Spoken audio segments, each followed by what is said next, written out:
Hey guys, in this video, I will show you best NVIDIA Control Panel settings for max FPS. Alright, let's begin. So, the first thing that you want to do is right click on your desktop. Over here, click on NVIDIA Control Panel. After that, click on Adjust Image Settings with Preview under 3D Settings. Then select Use My Preference Emphasizing and move the slider to Performance. Click Apply. After that, go to the Manage 3D Settings tab. Over here, under the Preferred Graphics Processor drop-down menu, select High Performance NVIDIA Processor. Then click Apply. Then scroll down to Ambient Occlusion. Over here, click the drop-down and set it to Performance or Off.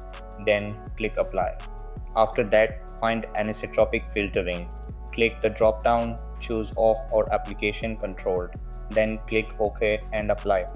Then locate Image Scaling. Turn it on, adjust the Sharpen slider, check the Overlay Indicator box, then click OK.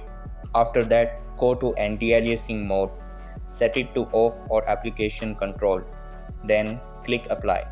Then find Low Latency mode. Over here, set it to Ultra or On. Click Apply. After that, find OpenGL Rendering GPU. Then select your NVIDIA GPU from the drop-down menu and click Apply. Then find Power Management mode.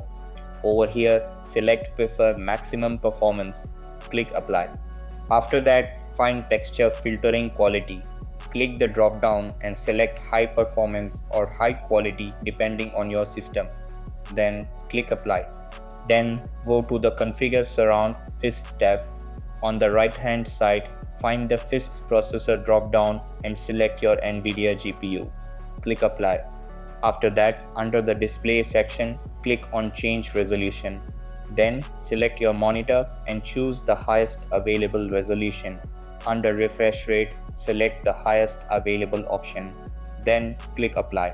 So that's basically how you can optimize NVIDIA Control Panel settings for better performance. And that's it for this video. If you found this helpful, consider subscribing and giving this a big thumbs up. Thanks.